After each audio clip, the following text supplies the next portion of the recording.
Welcome to the Checkered Flag Racing Podcast. What is this, episode 5? I think 4, so. 5? I don't know. This is the 5. third one for me, I think. Third one for you, so that's 5 then. Episode 5. Look at this. I didn't lead the league this time. We made it past like 2. I'm still here. We had a very, very spicy weekend at Watkins Glen. There was some rain. There were some fireworks. And it overall was a very, very entertaining weekend. Kyle Larson sweeps. Did he have the best car in both of those races? I beg to say no. Let's talk first about the Cup Series finish. Chase Elliott leading on the final restart, picks the outside lane. Kyle Larson overcooks turn 1, shoves him out of the way, and Chase Elliott falls back to 6th. He recovered to finish 4th there in the late laps. What are our thoughts on the Chase Elliott Kyle Larson incident? It seems very kind of happened at Fontana earlier in the year, where it seems like both of Larson's wins this year have kind of come off of him kind of screwing over his teammate Chase a little bit. So I don't think Chase is going to cut him into breaks in the playoffs, and because those are two guys that are going to be running with each other in the playoffs. Absolutely. Tegan? I pretty much called it after that last caution come out. I knew I'll let that one get away again on that restart. So I kind of saw it happening. I knew Chase Elliott was going to get screwed some way. It was either going to be by somebody from behind him or it was going to be by Larson, and I was pretty much right. So it don't surprise me. And I think Chase is pretty upset about it. I think not just by the looks on his face, but you can look at the face of Jeff Gordon and Rick Hendrick and see that he told them what they did not like. So I'm pretty sure he probably told him, I'm not cutting him no slack from here on out. If we wreck, is all I got to say. So, and I don't blame him. I'm not a big Chase Elliott fan. I like to make fun of him more than I root for him, but I do not blame him one bit for being a little bit TO'd or pissed off. Well, the thing about it, I'm a Chase fan, so I'm going to be biased in this. I think the thing about it is that, I believe that if Chase Elliott was on the inside lane in that situation, he would not have pushed as hard. Because I think Chase Elliott would have looked at the bigger picture and said, all right, Hendrick could get a 1-2 right here. I think Kyle Larson was in business for Kyle Larson in that situation and not for Hendrick Motorsports. Honest, Kyle Larson has struggled here for the last 2 Definitely. months. The rest of Hendrick, except for the exception of Chase Elliott. That team, the other 3 cars have not been up to par, and Kyle Larson is included. So Kyle Larson had a chance to get a freebie, and he took it. We say he's not performing well. He's second in points right now. So Larson? He must be doing, He passed Blaney? Sucks. I mean, Blaney has not done good. He's third now? That just shows you I believe so. The season done for them. And it seems like it's kind of flopped for everybody else. They're struggling and everybody else is caught up to them. So that just shows you what a strong early season does for you for the regular season. Matt is here now. Welcome in, Matt. What are your thoughts on the race yesterday? Chase and Larson, what do you think? It was definitely an exciting ending. I feel like if Larson was having the season that he was having last year, I don't think you see him make that move. I think he almost had to make that move for himself, momentum-wise, just because he has been struggling for the past few races. So I feel like getting this win could propel him. But I feel like Chase would have probably not done the same thing. But it's definitely, I don't think, going to hurt Chase's momentum at all because that man's been on a tear recently. So if he can have another good finish at Daytona and carry that onto the playoffs, even if Larson can. So it's scary because Larson's been struggling, but he is so good to where, like, if he can have that finish lead into a strong finish at Daytona and kind of give him a propel throughout like the first 3 playoff races, it could set up for him and possibly Chase to meet again in the championship 4. Yeah, and I think that it is I think Chase's point of frustration is that Larson has done this twice now. Not only was it Watkins Glen, it happened at California, where he made a very strange move when Chase was at his quarter panel and basically put him in the wall. People compared that to the Chase Corey LaJoie thing. I don't see those two as the same incident. First of all, it's 2 different track types. And second of all, Chase made a block and Corey LaJoie ran to the back of Chase Elliott. in the situation where Chase and Larson were side by side at California, Chase got put in the fence. So just because when they were side by side. So I look at those incidents as different. Some people like to compare those, but I think the point of frustration with Chase is that it's happened twice, and it's a teammate, and a teammate who he's been especially courteous around, who he gave a win last season. Tegan, you know it very well. Chase Elliott was the reason why Kyle Larson had 10 wins last year and not 9. Yep. So the reason why Harvick had a season without a win. So, do you guys think that that's why Chase was so frustrated, that after like how courteous he's been to Larson and how, positive he's talked about Kyle in the media, that Kyle would do this twice now this season? Is that what you think makes Chase as annoyed as I think he is? I think that, and the fact you look at how good Chase has been specifically at Watkins Glen, like I think that's a racetrack he's definitely he's going to circle almost every single racetrack all year. Now, if he's circling every racetrack, he's double circling that one, because that's the track where he's just incredibly dominant on. And I bet you he's frustrated as well, because he probably thought that was the last thing that's going to happen. Because it might be in the back of his head because Larson's already done it once. But I know my thinking in that would have been like, okay, my teammate's already done it once. If he doesn't do it and he just passes me clean, fine, we get 1-2 that way. But if he doesn't pass me and I just stay out in front, he was faster than AJ.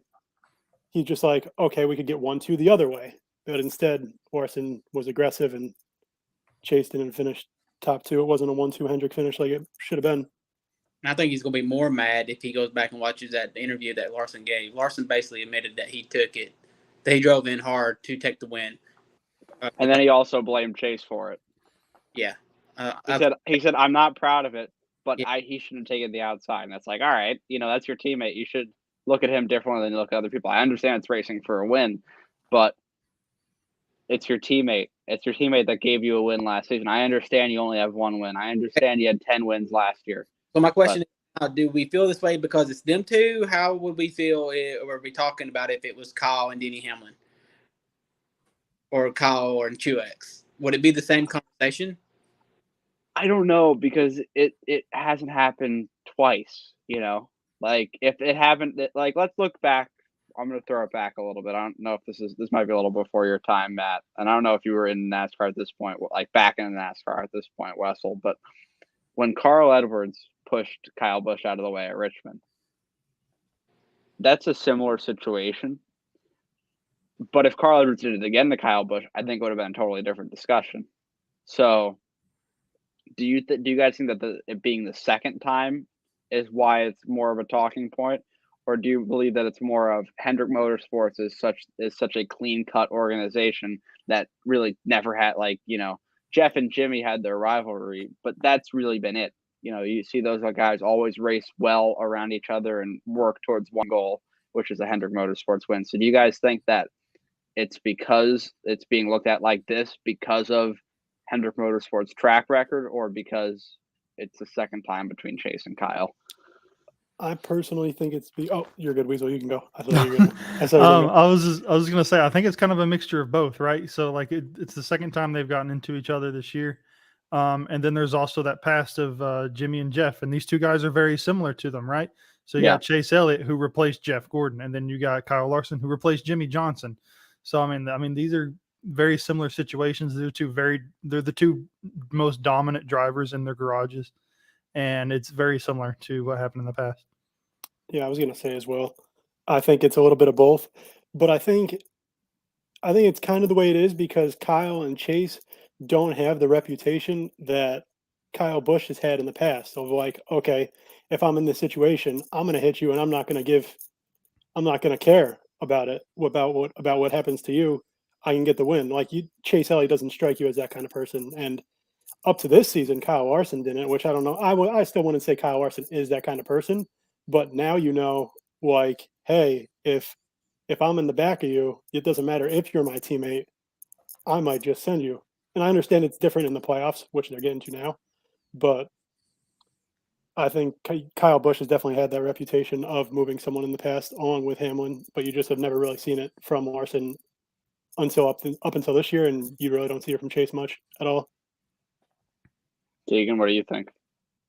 I think it's a little bit of both as well, but I think it's more because Chase Elliott's involved. Anything that Chase Elliott's involved in, it gets a little bit more. That's fair. It would be the same thing if it was Kyle Busch and Truex, just because they both have had such a shitty season so far, and that's with Kyle having one win. So I think it would be the same scrutiny, I guess, if Kyle had done that to Truex or vice versa. I think more people would be on Truex's side just because Truex, he's got to win. Now it's between Larson and Elliott. It's just they're both kind of clean cut, so it don't look good when one or the other does it to the other. They're supposed to be I'm sorry. Hold on. Hold on. I'm sorry. Freebird, not me. No, I got a comment that I'm Ryan Parsons, of course, multiple time guest on this podcast, said this. Do you think the fans will dig the Chase Larson rivalry? I mean, Larson get no booze. Oh man, I don't know if they're gonna dig it. I mean, I don't know if it's a rivalry either. But I just like the way he said we'll dig it. It is a pretty clever wording thing. It's the new hip Red Hot Chili Peppers album. We have another comment, by the way. Let's pause for a minute. Happy birthday to Sal. Applause for Sal. Happy birthday, Sal. Happy birthday, Sal. Thank you, Sal. I wish happy birthday earlier. Yeah, you did. I saw on the Instagram. But what were you saying, Tegan? I'm sorry. I started laughing at Ryan using the word dig. Well, I thought you took what I said out of context and made it perverted. So now I don't remember what the hell I said. So we'll just move on. What was that Dale quote? Hold on. Talk. Somebody say something about NASCAR while I pull this up. It was the Dale quote when he was talking about... somebody say something about NASCAR while I'm pulling. I know the quote. Talk about NASCAR. The rain delay and the lightning delay was not really rain delay, but the lightning delay kind of annoyed me because I knew the race was supposed to start around 3. There it is. Don't give me that opportunity. I'll put it in there. What about the lightning delay? I think it's bogus. I mean, it's bad. It's bad. Because I know the race was supposed to start around 3. I was sitting in the living room and I fell asleep. And then I woke up at 5 o'clock and they still hadn't started. And I was like, what the fuck is going on? But yeah, it was annoying. But all sports do it now. So, I mean, you kind of outdoor sports. So like football, like indoor stadiums, they don't have to worry about that shit. It's only like outdoor sports. We're not racing inside. And I think they've shortened it. It used to be 10.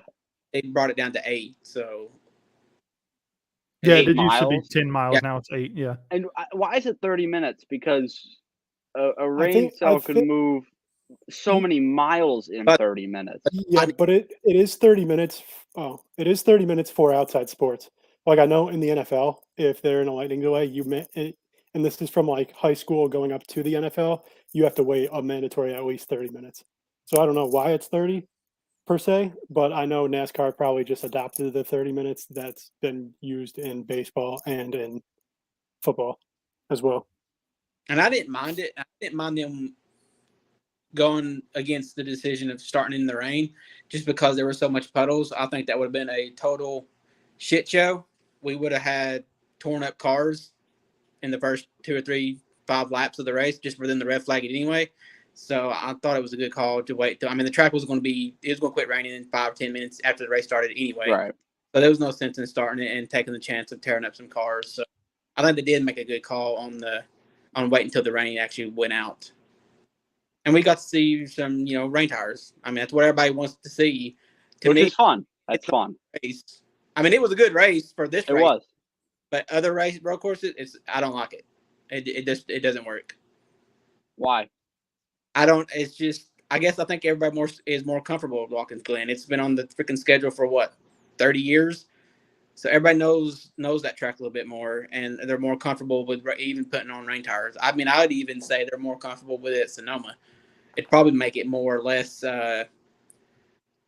so tire wear probably, but I would like to see a rain race at Sonoma. We've seen they're in the desert, so I doubt that'll. Yeah, I mean, that'll happen. They'd have to run in the springtime, which they need to do anyway because it looks so much better. The grass, yeah. The grass will look so much better in the spring. I think they need to run at least one time in the spring race just to see what it would look like. But yeah. I like NASCAR's call on waiting to start that race. I think it was a good call. So what do we think about the rain segment of the race? Michael McDowell and Tyler Reddick looked like Lewis Hamilton and Sebastian Vettel circa 2017. I mean, they were going blow for blow up there. They were so fast. I mean, do we think that those guys are better rain racers, or were they more willing to push the limits? I think. Go ahead, Wesley. Oh, sorry, you cut out for me. I think Michael McDowell for sure has a lot of experience in road racing. He kind of come from GT racing a little bit, and I think he's got a lot of experience in it. So I think he was just really comfortable in it. Tegan, you have an opinion? I just think a lot of the teams were holding back because they was wanting to make those rain tires last till they can get in a good fuel window like Chase Elliott did. Yeah. I mean, it rode around, and then he rode around when he took the lead when they started their pitting and didn't. It was a good call for the fuel window. I mean, most teams had to make an extra stop anyway, but Chase, I think if I'm not mistaken, Chase and Kyle Larson both done their race in 5 or 2 stops, so the rest of them had to make 3 or 4. So it was a good call for both of them. I mean, look where they ended up at. So I think it was just more trying to make sure the tire lasted because they knew the track was going to dry up before the end of the stage. But they were wanting to get into a good fuel window before they had to pit and then change those tires. So we got a comment here, and I do want to talk about this. Mike got what he wanted with 15 drivers locked in on wins heading into Daytona. I did, and oh boy, am I a giddy fella. I mean, I am very excited about this Daytona race. Unfortunately, I am working that night. But I think I'll be able to swing the Peacock on my phone, which is phenomenal. That's on Peacock this week. If there's any week that it was going to be on Peacock, it's this week where I can just put it up at work when I'm not doing anything and watch it. So that'll be fun. What do we think, though? Do we think that Ryan Blaney can hold it out and make it, or do we think that 16th winner comes? I know my opinion on this is going to be biased, being a Blaney fan. I do hope that he wins, but well, I'm sure later in the show we'll get to picks on who we think is going to win, and I do not think Blaney is going to win. I think it will be a 16th different driver. So I do think that Blaney is going to be on the outside, as much as it hurts me to say it. But he does have the history of just avoiding the wrecks. But with it being anybody in like that top, I think it's, what do you have to be in the top like 35 in points, right? 30. Top 30 in points, you're going to have it open to a whole lot of chaos, which is going to draw. Yeah. So it's a technique too, and they've only had 2 races to kind of finesse that, and that's not enough to figure it out. So I don't think Blaney's going to be that good. He may be up there, but I think it's going to turn into, it's going to be wild at the beginning, but I think at the end it's going to turn into a shit show. That's just my opinion. Wessel, what do you think? I don't think we'll see Blaney win, but I also don't think we're going to get a new winner. I think we're just going to get a repeat winner, honestly. Whoa. I think Blaney will make it on points, like Matt said. He's pretty good at riding around at super speedways and kind of making it to the end. We saw that at the Daytona 500 when he kind of got shoved out of the way by his teammate Cindric to win the 500. So I think Blaney will make it in, but it's going to be a repeat winner. But, I mean, it's out of his hands. He doesn't need a points race during this race. I think he's basically good enough on points where he can, like, if he finishes top 30 and Truex doesn't do exceptionally well, he would make it on points. He's actually got to make sure that he doesn't wreck out early and give Truex getting stage points and gaining points at the finish. Yeah. He gained on him this weekend somehow, I guess, stage points. So he's only 25 behind. He could easily get that in the stages and Blaney not. So he literally evened up by the time that stage 2 ends. So he's got to make sure he survives long enough to finish the race. And personally, I think it's not going to matter what Ryan Blaney or Martin Truex Jr. do. because it doesn't matter how many points they have at the end of this race because neither of them are going to win, and there will be a 16th winner. But we'll talk a little bit more about that later. Let's discuss a topic that was definitely talked about heading into this weekend. Kimi Räikkönen, as Rick Allen said, some international flavor in the race this weekend. What do we think? I'd say I'm probably the biggest F1 fan here. So I really thought Kimi Räikkönen did a pretty good job. He was up there racing with like Chase Elliott, at a point. I know he was on a different strategy, but he was a viable competitor up there. Unfortunately, he was a Ricochet Chastain victim. Yeah. He got Chastain. He got Chastain. Yeah, Chastain threw his boomerang and it caught Kimi on the way back. But what do you guys think about Kimi Räikkönen's performance? I know some of you guys don't know much about him, but what were your thoughts on how he did in the first outing for Project 91? I don't know much about Kimi, like you said, because I've gotten into F1 just this year, so I don't know much about him. But it was pretty impressive to see him running like towards the more middle of the pack instead of like the far end, because we've got people who are racers in NASCAR consistently who can't even race as good as Kimi did. So just to see him be able to catch onto it that quick definitely showed me a little something for sure. Wessel, Tegan, what do you guys think?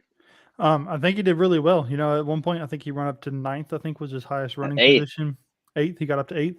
I knew he was running right there inside the top 10 there for a while. He was kind of sticking around 15th, which is kind of where I figured he would be around. But he had a good day until his teammate took him out. Well, not directly. Not directly, but I thought they were teammates. He got a side shot. Tegan, what do you think? I know you're not a big F1 guy, but what were your thoughts? Yeah, I'm not a big F1 guy, so I don't know his talents outside of NASCAR, but pretty good, huh? Yeah, I guess from the hype that I've seen around, I'm guessing so. But he had a little help with strategy to get up where he was at, and then when it all reset, he was still running top 15 before he got wrecked. So it would have been nice to see where he could have finished, I guess. I mean, he was getting a little brave. I mean, he threw a block on Chase Elliott. So if anybody else, they probably would have asked, because they don't take kindly to outsiders coming in and throwing blocks like that, thinking they already own the place. But it'd have been nice to see him finish the race and see what he could have done. Yeah, I thought it was nice to see. There's not many. We haven't seen a competitive road course racer in top, like from a different country or a different form of motorsport, come into NASCAR and be in a competitive car.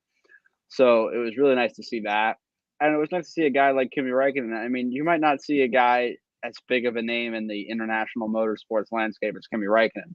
I mean, the guy won a world championship in F1. It might have been in 2007, but that still carries a lot of weight. It's not easy to win an F1 world championship. And he had the most starts in F1 history, I believe, over like around 20 Grand Prix wins, which is really impressive. So it was nice to see Kimi. Hopefully he comes back. I think he had a positive experience. Does he come back? I don't know, because it's a lot to come over from Europe and do the sims and be over there for 2 or 3 weeks or however long he needed to be. But I think this has caught the eyes of a lot of drivers that would be interested in Project 91 for next season. You saw Marcus Ericsson on Twitter, the Indy 500 winner this year, say he wants in. And, I think that the sponsorship would be there. Do we see a guy like Marcus Ericsson hitting the Project 91 car next year? I could see it. I could see it before the end of the year too. We got the Roval coming up. Yeah. Tegan, what were you saying? Who does he drive for in Indy? Chip Ganassi. Okay, so yeah, it'll work out then. I thought about it. But yeah, if it's Chip Ganassi, it's going to happen. It'll happen. And, I think it's a cool idea because, I'd love to see Sebastian Vettel run a NASCAR race. I'd love to see, Fernando Alonso, Lewis Hamilton, Daniel Ricciardo. I think Daniel Ricciardo is definitely a guy that we could see coming over, because we know he's a big fan of NASCAR. He's talked about it quite a bit. Yeah. And, Donald, what are you saying, Matt? You're good. You can go. I'll go after you. No, go ahead. I'll keep I was going to say it's good to see people from F1 slowly try to get into NASCAR, because it's only going to help with the popularity overseas, because NASCAR is already so big here in the U.S. Like you see it I don't know how long F1's had the partnership with ESPN, but I know not long. But I know like 4 years. but I know like at least for this season, you go on there like an hour before, which is something that I also wish NASCAR did a better thing of, is the pre-race coverage, because you go on F1 an hour before and you can see how big it is over there, and obviously it's getting big over here if it's reached an agreement with ESPN in America. So it would be even better if you get all these foreign drivers who have had a good F1 history to come in here. Yeah, and another guy for the Project 91 car, I don't know if you remember, but the CEO of SRX, I believe his name's Donald Hawk, he said if Helio Castroneves wins an SRX race, he can get a ride at Daytona. So you put 2 and 2 together, you could see that happen. I mean, you could see Jimmy Johnson in that car at some point next year. It wouldn't surprise me at all to see Jimmy Johnson in the Project 91 car at some point. Any final thoughts on Kimi Räikkönen and anybody? I thought it was a good performance. NASCAR, it was nice to get a little international flavor. I was just going to say NASCAR can always use more international flavor for sure. I mean, what's that, Tegan? You cut out. I said bring back Juan Pablo. I actually like not Juan that Pablo. International flavor. Hey man, Juan Pablo was underrated. People forget he was in the chase one year, and he actually was like almost leading the points heading into a race in the 2009 chase. So Juan Pablo had his moment, didn't last very long, but Juan Pablo was fun. Marcus Ambrose was a lot of fun, especially that I've seen a lot of the 2012 Watkins Glen finish over this week. That was a great one. Let's talk a little bit about the Xfinity race. Of course, the winner of that, also Kyle Larson. He backed into this one. What do we think about the William Byron Ty Gibbs incident? Because I look at that as just like 2 guys that are just going full out for the win. Nobody's going to let up in this situation. At least they won. Yeah. Yeah, I think that was something to where Ty Gibbs wanted to say, was kind of saying like, all right, this is my thing. I almost run Xfinity now, and you're trying to like come in here and kind of take over in a way. And also, you see a lot of we're not sure what's exactly going to happen with Kurt Busch for the rest of this year, let alone in the future. And so Ty Gibbs is one of those most popular names when you ask people, oh, who could possibly fit in that 45 car for next year if Kurt Busch isn't there. So every race in Xfinity, you're going to see Ty Gibbs to push himself just that much more to try to get that call for next year. How do we think Ty Gibbs has performed in the 45? Because I think he's done a phenomenal job. I think he's already ahead of the game when he's ready. Yeah. If it's next year, if it's the year after, I still think it's next year. I don't know.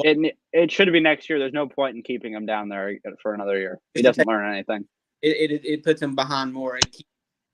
It lets other drivers figure it out a year ahead of time, like Noah Gragson. And Cup drivers like Harvick, who's already starting to catch up now, who's probably, in my opinion, has caught up to a lot of them. So it makes no sense. And I think that's where now Kurt Busch getting hurt kind of hurt Kyle, because it let them prove that Ty Gibbs is ready. Yeah. Now I think the talks have like completely quit. Now I'm ready to put Ty Gibbs in the 18 car. I think Kyle is out of that car next year. I just don't see why they would be 11 races to go and they're not already announced a contract extension. It's not about money. I don't think it's about sponsors. I think it's because Joe Gibbs don't want him in that car, because I think Joe Gibbs jumped the gun for keeping Truex for another year. And now he's stuck with having to get rid of Kyle to keep Ty Gibbs to put Ty Gibbs in that car. Because I think Kurt, to be honest, I'll be surprised if Kurt comes back after Daytona. And if he don't come back after Daytona, he might as well take the whole year off, whether he comes back or not. Take the whole, like Junior did, take the rest of the season to get better. You come back next year, then good. Well, you tried. But I do still think that Ty Gibbs is in that 18 car next year. That's just my opinion. So then where does Kyle Busch go? Because seats are filling up. Well, I mean, we thought the 10 car was off the table, but Eric Amarola basically said that he's still not made that decision, even though there's reports out there that he has. So I think stuff's getting reported. when they've not done deals. So either Eric is not decided, or maybe Stuart Haas is still holding out on the Kyle Busch. I think that Eric is coming back, and I just think that he's saying that just to, divert the attention away from what might happen to the 41. No, I mean, we already know the 41's coming. I mean, Zipadelli's already said that Cole Custer, that's the plan. He said that's the plan. That's a way to say, oh, well, the plan changed. Yeah, I guess so. If he said Cole Custer is coming back next year, then I'd say, all right, then Eric's the guy that would have to go if Kyle Busch wants to come into that spot. But Zipadelli said that right now we're expecting, or the plan is Cole Custer. That's not set in stone, and it's not set in stone for a reason. And they also ain't set in stone who the driver is for Xfinity next year. They may move Cole back down to the 98 car. They may give him that option. So if they do that, then Kyle Busch has got a Stuart Haas car waiting on him, whether it's the 10 or the 41. I personally think that. Oh, go ahead, Matt. I personally think that you will see Ty Gibbs in the 18, and I think you'll see Kyle Busch in the 45. I think having Kyle in the 45 is going to be even better for Bubba, because you've seen the improvement that Bubba's made this year. I think having someone along with Hamlin already as like your team owner, but Hamlin's not going to be able to like help him as much because he still has to worry about driving the 11. If you get someone with the knowledge that Kyle Busch has as your teammate who you can just pick off of, that's only going to improve Bubba's performance. And it's going to push Kyle, because now Kyle's going to be on a new team. And he's going to be like, okay, everyone might think that I've fallen off because I was almost taken out of the 18. I got to show everybody that I'm for real. So you'll just see it boost the 2311 team. I'm going to lay out this scenario for you. If lay it out. If you are Denny Hamlin coming into Daytona. Am I Denny Hamlin? Can I be him? Yeah, you are Denny Hamlin. All right. Okay. And you've got Bubba Wallace and Martin Truex in front of you. Who are you pushing to the win? Bubba Wallace. I think he would go Bubba Wallace, and he's going to get a lot of shit from Joe Gibbs about it. Coach would understand, though. Coach is making money off that car too. True. But it would mean 3 Joe Gibbs drivers in the playoffs instead of 4, and 2 2311 instead of 1. But I think Denny Hamlin, no doubt, has to push Bubba Wallace to the win, because that is a direct interest of him. I understand Martin Truex Jr. is his teammate, but Bubba Wallace is Denny Hamlin. That is his driver. I was just going to say, he's literally his driver for his team. It'll make his team look better, which could also draw the interest of Kyle Busch right there to that 45, being like, hey, we've shown we can win on this team. Hop aboard. And it's also kind of a factor of, would you rather race Bubba Wallace in the playoffs or Truex? Like, I like Bubba Wallace. Yeah, no, but totally I would much agree. rather go against Bubba Wallace in the playoffs versus Martin Truex Jr. I see your point there, but here lately, Bubba Wallace has had the better car than Truex. True. Oh, yeah. So, I mean, if you look at, it could go either way. Like, Bubba struggles, so yeah. And the road course seems to be that track. Yeah. So we talked about that, who Denny Hamlin would push to the win at Daytona. Let's give our Daytona picks. I'll start with Tegan. We'll go to Matt Wessel, then I'll close it out. Tegan, who's winning? I'm not making that call. I don't know. Oh, jeez. Again? What's your problem? At the end, it's going to be make a pick. Pick somebody. Just because I know he's going to get wrecked in the last 5 or 10 laps, I'm going to go with Harvick. Fuck it.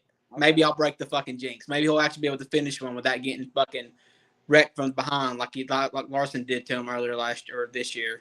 So maybe I can break the jinx by picking his ass. Okay. Matt? So like I said earlier in the show, I would want it to be Blaney, but I don't think it's going to be him. I think you're going to get the 16th different winner. I think you are going to see Michael McDowell. I knew it. That's who you're going. Who has a history. But I will say, if it's not McDowell, I actually do think it'll be Bubba Wallace. I think he's been good on these, but then he's gotten the short end of the stick with the collisions as well. But I do believe that I think it's going to be McDowell. But I think if it's not McDowell, I think you're going to see Bubba. I'll be honest with you. I think I see Bubba causing some wrecks Saturday night. Maybe McDowell.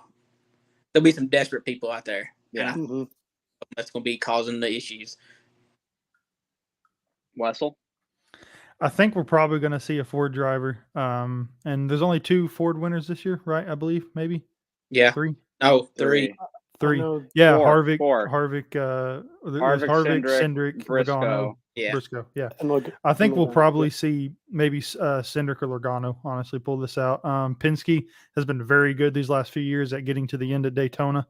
And I think we'll probably see one of them win. Maybe Blaney. I don't think so, but it could be. I think Blaney gets took out by a shit move. That's what and then Truex is going to be licking his chops till somebody goes up there and wins it and takes it away from him too. So there will be a 16th winner at Daytona.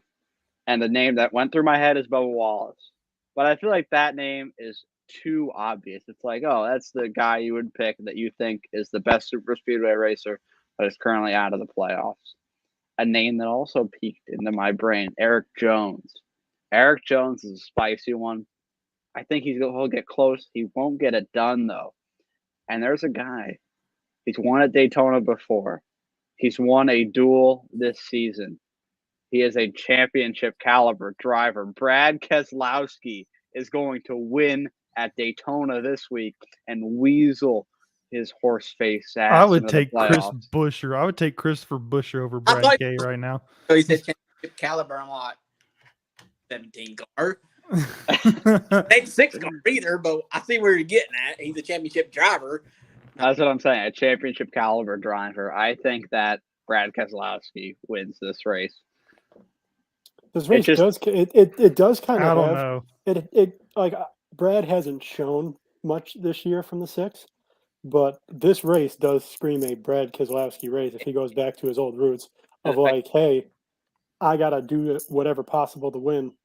Brad's not afraid of shoving someone out of the way, so it could fit right up his alley. Brad's pretty good at coming in clutch right there with Harvick when it counts. So he's done it 2 or 3 That's why I think this is a Brad type of race. I think this is just a perfect time for Brad to say, all right, this is my moment. I gotta win. Daytona earlier this year in the dual races. So I mean they hooked up pretty nicely. Yeah. So apparently they're good at plate racing. They've got the package for it if they can just stick together, I guess. And you think about it, that was at night as well. Yeah. Not so.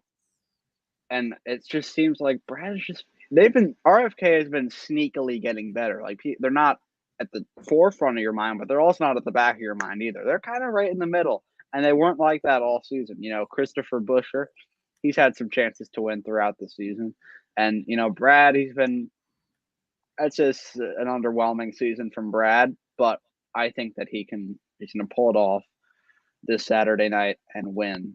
Now, what are some other names? I mentioned Eric Jones. I think he's a big possibility. What are some other names that we're going to look at to see and think, okay, this guy could win this race and make the playoffs? And make it? Eric Almirola. Almirola, I like that. He's a good plate racer. I don't know how he is with this new package and new car, but historically he's been a good plate racer. What else we got? Any names? There's a lot of options. There's I'd say about 14 of them. There's also the Dillon brothers. There is the Dillon brothers. Austin Dillon. This seems like a time where because I think Austin Dillon is going to have a lot of Chevy help. He's due also. He is. Like he's usually that type of guy that's going to win like once every other year, and it's been a couple of years. Like he's kind of due. Yeah, he'll get desperate. Oh, Austin Dillon will cause or be involved in a wreck at this race, 100%. But like, I'll pull up the points right now, and we'll look at who's up there and has a chance at this. It kind of sucks that Corey LaJoie is out mathematically on points because Corey LaJoie is definitely a guy that could get up there and shake things up too. Which means they're and not worry about consequences. Here's a good one: Justin Haley. Good plate racer, but different car. Xfinity, yes, I'd give it to him hands down. A 9 out of 10 shot. This is a different car, different draft. Yeah, but even that though, he wouldn't dominate the races. He'd be third going out of 4, and the 2 guys would wreck in front of him. But you got to remember, he also had 3 teammates working with him every one of those races where he went on the win. He was working and one of those races, those two teammates were in front of him and wrecked each other. Yeah, exactly. they took each other out for him to win. So, and his other win in the Cup Series was because of rain. So they kind of gave that to him because that should have been Haley's luck. Race. That's Justin Haley's luck at a restrictor plate race. He'll just find a way. We looked at Martin Truex Jr. He's 17th right now. I think his path in, he's not going to win. He's got to hate to say it. And not have somebody else win. Exactly. Eric Jones is 18th. I think he's definitely a sleeper. He's having a very, very underrated, solid season. 17th in points. Ahead of Austin Dillon, Eric Almirola, Bubba Wallace, Chris Buescher. I think Eric Jones is having a good season. Can he win? Yes. Will he? I don't think so. 19th, Eric Almirola. He's shown he can win one of these events before. Does he? Another one, I don't think so. Austin Dillon, I think he'll be running buck wild around Daytona International Speedway. I think he'll do whatever. Bubba Wallace, probably out of the guys out of the playoffs, the favorite, maybe to win the race and go in.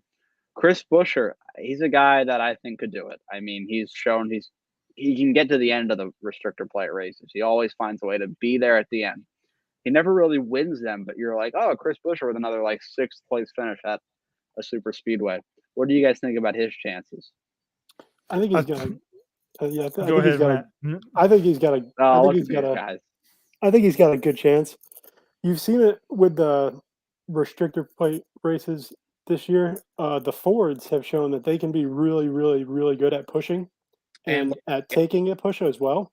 So I feel like if you see one of these desperate drivers, even more so up towards the front that drive a Ford, I don't think they'll be shy one bit to put the bumper right to one of these other drivers if it means a shot at for the win. So think of this. If you've got Eric Almirola leading there at the last of the race and you've got two teammates behind you of Harvick and Briscoe, and they know if they can get this 10 car and knock out Ryan Blaney, would that make more sense to do that? Take out the better Absolutely. Yeah. Buescher. I mean, I'm telling you, I'm like Wessel. I think Ford are going to show up in this race, and they're going to work together. They always have. They get on the same page before the race starts. They get on the same strategy, and they go for it. So if you get a couple of Ford drivers behind one that's going to knock Ryan Blaney out, even though he is a Ford, they're going to ride behind him, I think, unless they're just desperate for the playoff points. And that might happen. You're always going to go for the win. But if you know you can't make the move and get the win without losing spots, you're probably going to push that driver to the win and do it for the good of the team. That's a third Stewart-Haas car in the playoffs, and you knock out a third place in points driver in the process. So you're knocking out the better car, in my opinion. I will say, if you see Blaney, I think this could happen either way, but it'll especially happen if you see Blaney have a good points day, like stage points wise, and him lose and be a 16th driver. I think you'll definitely see NASCAR next year make a rule change about points and getting someone into the playoffs. Because like I said, my opinion is going to be biased, but how you could have somebody top 3 in points not make the playoffs is a little bit ridiculous. Granted, it's the rules right now, but it's only because of this season, though. Nobody said anything right here, so really, do you need to change it? I don't think they need to change it, but I think you'll see NASCAR almost pressured into it by the fans and with it. And I think their reasoning for doing it as well could be like, okay, it's a brand new car. This was the first year with it. Like maybe they'll say it has something to do with a newer type vehicle. I think a lot of these drivers have caught on. I don't think you'll see 15 winners by this time next season. Yeah, definitely not. So I don't think you need to make the rule, trying to jump the gun on it. I do kind of see them maybe changing it from the point leader being guaranteed in if they don't have a win. I think it's top 5 point guy in the playoff or in the points that don't have a win. If they're top, if you're fucking 15th in points, you shouldn't be given a spot because you're the highest in points without a win. If you're top 5 in points and you're the highest one without a win, maybe then you're guaranteed a spot, or maybe they put you in as a wild card. I don't think it should knock somebody else that's got a win. Maybe we get 17 because of the special rule. Now, I wouldn't mind seeing that, but I don't think you should change your rule because we have 17 or 16 different winners and somebody in third place didn't get a win. I will say I kind of like that because I think that if you have, like, let's say you have 16 winners and you have Ryan Blaney third in points. Like, if you have a guy top 5 in points that doesn't have a win, throw him in as number 17 and just eliminate 5 guys in the first round. I think that would be kind of cool. I will say this. Do you think that could be a possibility if Kurt Busch doesn't come back? Like, say you have that 16th driver win this, or just say it's someone else in general. Like, say it's if someone he announces that one, he can't race, like if he announces I can't come back, I think NASCAR's going to say, like, do you legitimately think that you can come back healthy, like, within the first round? And I think if he says no, they'd revoke the waiver from him. And that would mean that, you know, Ryan Blaney and Martin Truex Jr. would be both in the playoffs right now. I can see that happen. But now, if he does the first race and then decides not to do no more because he's not up to par, I don't see NASCAR going back and saying, "Oh, no, they can't. No, they can't go back on that. No. If he makes that first race, it's set. But now, if he doesn't do, I know a couple of weeks ago I said I don't think that's going to happen, but I think if we have a 16th winner this weekend, and if Kurt Busch can't do the first race of the playoffs, there's going to be such a big uproar more about that than there probably will be of Ryan Blaney not making it third in points, that NASCAR will probably take the waiver and put either Blaney or Truex in, because they're both top 5 in points. So either way, there's going to be an uproar if they're out of it, and basically there's a spot already gone because Kurt Busch couldn't come back. Right. When we talked about this last week, I was completely against it, but I'm kind of leaning more toward y'all's side now because, like, what's going to happen if Kurt Busch says, let's say he can't race? What's the first race of the playoffs? Darlington. Yeah. So let's say that he doesn't race Darlington, but wants to come back the next week. Well, I mean, you miss a race in the playoffs, you're basically not going to you're basically going to put yourself in a must-win scenario anyways. Yeah. So I kind of see where y'all are coming from now. Because you don't want 15 active drivers starting the playoffs. That defeats the purpose. It looks bad optically. So, it's just like Spingate with adding Jeff Gordon as a 17th car. It doesn't look good optically. I don't think it looked great. Bad. It didn't look good. I did not like that. Jeff deserved it. What were you saying, Tegan? I don't think it looks bad for the sport. I just don't think it looks fair. Right. Or basically get eliminated just because they couldn't come back, and you're not going to give that spot to somebody else that could, compete. Right. So I think that'll be an interesting conversation depending on what Kurt Busch does. Go ahead, Matt. I was going to say, I definitely feel like, because it would be weird with just an odd number, because then it would be the round of, are you still going to make it the round of 12 and just get rid of 3 people? That would be weird. Are you going to make it the round of 11? That just makes no sense. It'd go 16, 12, 8, 4, no matter what. Right. But the question is, would it start with 15 instead of 16, which I think would be dumb. I think that if he can't race Darlington, then revoke the waiver and throw Ryan Blaney in the playoffs. We get a 16 this Saturday. Everybody's going to be waiting for the news by Wednesday if Kurt Busch is coming back for Darlington. Yeah. Because it's probably it's going to be whether he's competing for a championship or if somebody else is that was 17th, or 16th in points or whatever. Which is going to be Blaney or Truex. It's going to be one of them, but they're going to get knocked out of it. Right. And who knows? Blaney could make it, and it could be Truex. And I think that could be a little different because maybe they push Kurt Busch a little harder to race if Ryan Blaney's the guy that is the last guy in or the first guy out. But if Martin Truex Jr. is the first guy out, maybe Toyota says, hey, if you're not ready, definitely don't, because we'll see if we can get the waiver revoked and Martin Truex Jr. put in the playoffs. Yeah, and they both it could go that way too. Both be in the playoffs just because if we don't get a new winner. So right. It'll definitely be an interesting situation. But there's a couple more guys I'd like to talk about for their chances at Daytona. You got Michael Mcdowell, Matt's pick. I think it's definitely a realistic chance. I mean, he's been pretty good all season. Without the 100-point penalty, he would have been about 20th in points. So that's a really impressive season from him. Ricky Stenhouse Jr. is 25th in points. And now I know he's a hyped-up super speedway racer. He has not been good at restrictor plate races since he won those 2. So I don't see Ricky Stenhouse Jr. really being a factor. I think he wrecks out in stage 1. Cole Custer, 26th in points. No. He'll be somebody else's drag. That's just how. And then you got 27th, Brad Keselowski. That's my pick.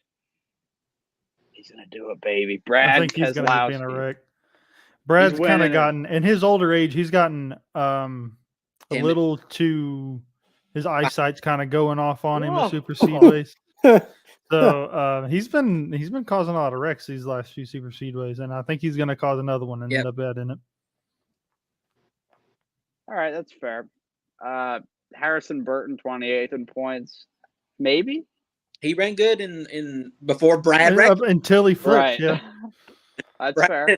He was Brad, so he was doing good. I don't think he's going to win because I think a lot of drivers were behind at Daytona earlier this season, not knowing how the draft rules work, that you could lose it so easily. I don't think that's going to happen again. So I don't, unless he lucks into one and somebody just pushes his ass, he may be another one that gets pushed to a win to knock out Blaney. Who knows? So I don't know. He's going to have some good pushing behind him. Then you got Ty Dillon and Tom Gilliland. That's a potential. I mean, they are guys that can win this race and are in the top 30. So we'll see what those guys can do. I doubt that they really are a factor. Maybe Todd Gilliland. He's been okay lately. Todd Gilliland's been really impressing me on these road courses. Yeah. And then you stick him with a guy, and I wonder if he's already been a pretty good road course racer that we saw in the Truck Series. And I wonder if part of that is help from Michael Mcdowell. And Michael Mcdowell is also a very good super speedway racer. So maybe we see them work together, try to get up to the top. Get one of them in. Yeah. So that'll be interesting to see. We talked a little bit about it earlier. Before we head in our little checkered flag racing league prior to the podcast, I want to talk a little bit about the black sheep of NASCAR this year, Ross Chastain. NASCAR and NBC. What's that? So when did we not talk about him? I mean, he's been involved in something for the last 6 weeks. He's been on air for 5. He's in a wreck every week. Every week. NASCAR on NBC posted a graphic that said Ross Chastain has been in an on-track incident in the last 7 races. So, does Ross Chastain have a chance in the playoffs? No. Or is he his own worst enemy? I think he's gonna end up being his own worst enemy. And I don't think you'll see it happen early in the playoffs in like the round of 12. I mean, the round of 16. I think you'll honestly see it in the round of 8. I think he'll get to the round of 8. And then I think you're going to see he's going to be racing side by side with Hamlin or one of the Hendrick boys, someone who's still involved in the playoffs. And they're just going to be like, absolutely not. And just take them right out. To be honest, I think he's going to piss off the wrong driver. And it's one that he's not even pissed off yet. I think he's going to get a driver before too long. That's really not going to give him Harvick. It might be. Yeah. He does something to Harvick that takes Harvick out early. I mean, we saw what Harvick did last year to the sport's popular driver. I don't think he's going to give 2 shits about doing it to, Ross Chastain. I mean, you saw what he did with the DeWalt wall too. Cross-eyed Stain. Like I say every week. He already gave that warning 3-4 years ago, and nobody fucking listened. They took Chastain's side because he was a struggling watermelon farmer. So here we are now, and he's out there not busting watermelons; he's just busting cars. So I'll give my pick. I think the person he's gonna piss off is gonna be Joey Logano, and I think you're gonna see and I think you're gonna see Logano there. We've seen Logano not be shy of the contact already, and now you're gonna give Logano a reason to kind of shoo you away. I think Joey Logano will actually start getting fucking cheers and not boos. Right. Yeah, I mean this season when he was getting back at Ross Chastain. So I mean, Joey Logano's in the same boat as Hamlin. Not a lot of people like him because he don't mind to tell it like it is, I guess. So Ross and Joey would be spicy. I like that one. I'll be honest. I think another guy though is Kyle Busch because we've already seen him run into Kyle Busch once this year. He gets into Kyle Busch again. Kyle Busch is having a bad year. He's not happy with the contract talks that's going on right now. So if you piss him off, he's likely to just wipe your ass out. Yeah, definitely. But yeah, I think we can all agree it'll be somebody, right? I mean, yeah. Before somebody's not going to be before the playoffs are over. That man's getting spun one way or the other. Roval or Martinsville is what I'm looking at. One of those 2 races, something's going to happen to him. Bristol too. Bristol. That's what I was just going to say. I think you could very well see it as Bristol, just because that short track racing already, that kind of bumping style, and I think you'll get someone to actually be able to play it off as well if they don't want to openly admit to wrecking Chastain. you could get it like, oh, you got to bump and be right on top of someone anyways, and then just send them out the way. All right, well, that is all for our NASCAR portion of it. For our little league, Tegan finally didn't win. Almost. Bradley pulled off the win. Good day for Hendrick Motorsports. So Bradley heads in the playoffs with the 4 extra playoff points for that stage win and the race win. Now it is playoff time. I don't know if you really can chime in on this, Wessel, but I would love to hear your thoughts. We're going to play a little game of Pick'em. Who is your CFRL Final Four? We'll do Tegan, Matt, Wessel. That's fair. Oops. Well, he's above me on my screen. I don't know how it's laid out for. Yeah, no, it is. Yeah. Yeah. I got so, definitely Tegan. Not even close. Okay. Probably see Bradley get in. Mike might slip in there. I think Mike will slip in there. Gosh, I don't even know who else is in the playoffs, to be honest with you. One, you, or the other way. If I end up in the Final Four, that'd be the most wacky thing in the world. I don't know, Matt. That'd be the most wacky I'm going to be honest. I ain't going to gaslight. gaslight you, Matt. I'm not going to do it. No, that would be crazy. That'd be nuts. Oh, man. It's happened in TNT. That Final Four happened twice. Yeah. Matt knows when to turn it on. I can't think of a 4th driver. Yeah, I mean, you got Predator, JB, Ryan, Kamal. I think we'll see either Incog. Incog. Well, Spencer. The playoffs just started though, right? So he didn't. Yes. He didn't miss the playoff race and get himself behind. I think we'll see maybe somebody like JB or Predator probably slide in 4th. All right, Tegan, what do you got? Obviously, I've got me. Right. I've got JB. I think JB makes it. I'm a little iffy on Bradley. It just depends on how many points he earns, because he is going to be missing a race during the right. Or whatever race it is for us, Auto Club. I think so. Yeah. Our cutoff race before the Final Four is decided, he's going to miss it. So it's a toss up with him. So my 4th driver it's going to be close between you and Predator, Mike. You didn't give a 3rd driver though. You said Bradley. Well, I'm not sure. It's Bradley, and if Bradley gets out, then it obviously puts you and the 24 both in my opinion. Right. So that's my 4. I think I've got 5. It's just if Bradley knocks one of you out, it's what it is. Right. All right, Matt, who do you got?